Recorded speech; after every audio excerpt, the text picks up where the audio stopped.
Then comes the full diff extract. Now the full diff extract. What it does is, if you configure that as a full diff extract, it first looks at only the workers who meet the eligibility criteria. So it narrows down the list of workers who meet the eligibility criteria. Then it determines the changes for the return data. First, it narrows it down to only the workers who meet the eligibility criteria. Then it will check those workers to see if there were any changes or not. Makes sense? It narrows down the list of workers, so it is better on performance. By default, full diff extract is the default method in which Workday runs the code connector. Then comes a very, very important combination of 4 dates. Now, it is very important that we understand this, because this is key to understanding our overall change detection method. We have 4 date fields.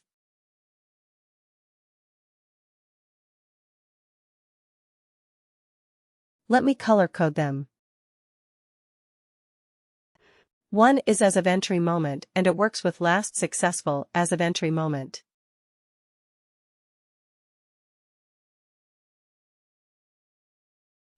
Then we have effective date and that works with last successful effective date.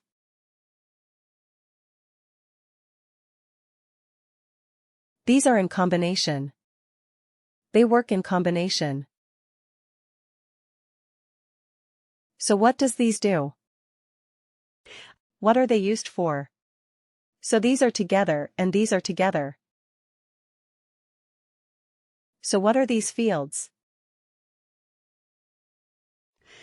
As of entry moment, this parameter checks when you made the change in the system.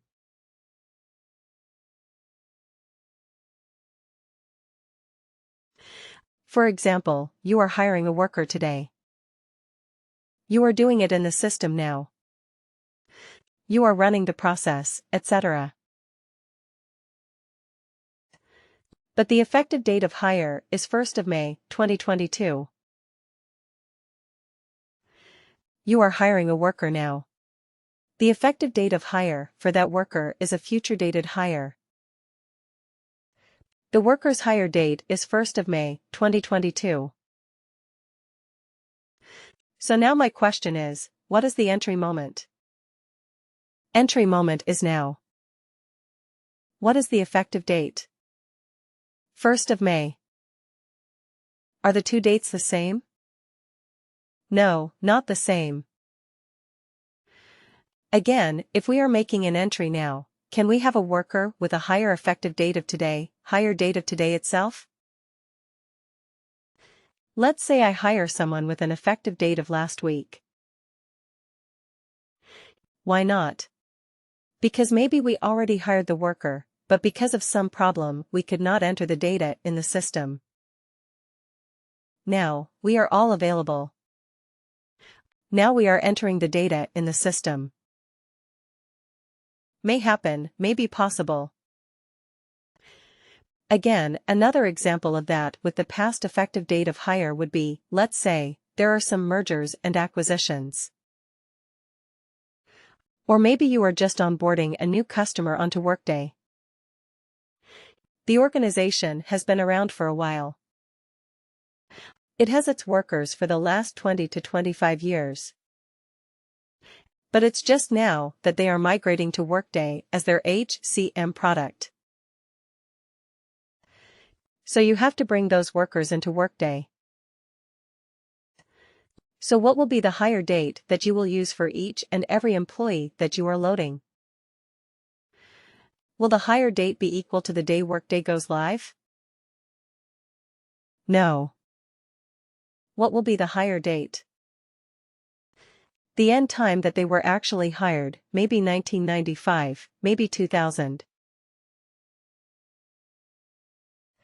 Maybe they have been with the organization for a long time, maybe 2011, 2015. We don't know. But most likely it is going to be a past effective date. It is definitely not the 1st of July. Because they are existing workers. You are working with them. So in those cases you have to load the data, you have to hire those workers in the system, and you have to enter the hire date appropriately.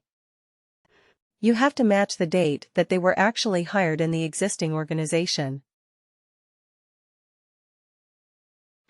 Otherwise, they will be very upset. Because, let's say, somebody has an experience of 25 years expecting to be given some award, and in the system you hire them with today's effective date. All their 25 years of experience is gone. We don't want that. We don't want that. We want to retain that information as much as possible.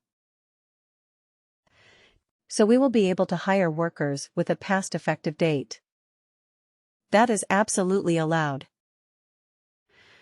So in that case as well, what is the entry moment? Entry moment is now, right, or the moment you are making that entry in the system. But what is the effective date? It is in the past. Correct. So when Workday launches its integration, it will check. Okay, what is the as of entry moment? So till what time should I look for entries? Okay, entries made. Till what time? So you will say okay, as of entry moment is maybe 11 p.m. Pacific 28th of April. 2022. All the entries made till that time. Okay. That will be your as of entry moment. What will be the effective date? So you will give an effective date parameter and it will tell you the end of a date range. So all the changes which are effective till that date. Right. So let's say I have said my effective date is the 28th of April. Entry moment is 28th of April. Effective moment is 28th of April. Now think about that scenario, when I had made an entry on 28th of April with an effective date of hire of 1st of May. Will that worker be considered in this integration run? Will we consider that worker? The effective date is not here yet. Right, the effective date is in the future. So look at the description for the effective date parameter. It says, the effective date launch parameter defines the end of a date range during which the changes became effective. The effective date parameter. It tells you that it is the end of a date range during which changes became effective. Right. So we agreed that if it is a future effective date, it might not be included in the current run. Right, that is what the effective date is all about, but there is a difference between as of entry moment and the effective date. You see the integration extracts for the effective date I'm talking about. The integration extracts. Alright. All changes with effective date on or before this date. Very important parameter, a very important point. All changes with effective dates on or before this date meaning the effective date. Right. Then comes last successful as of entry moment and last successful effective date. So what are these? These are the as of entry moment and the effective date that were used in the previous run of the integration. Why is that important? Because our main objective is to look for data changes. Correct. So last time, what all records were included last time? Do we also want to include it for this run? Probably no, right, because we have already considered and processed that information. So we don't want to do that. So we only want to identify the changes that have happened. So that's why we are going to look at what was the last successful as of entry moment. What was the last time the integration ran between that and the current as of entry moment? What are the changes that have been made that are effective between the last successful effective date and the effective date? Right. That is what we are looking for.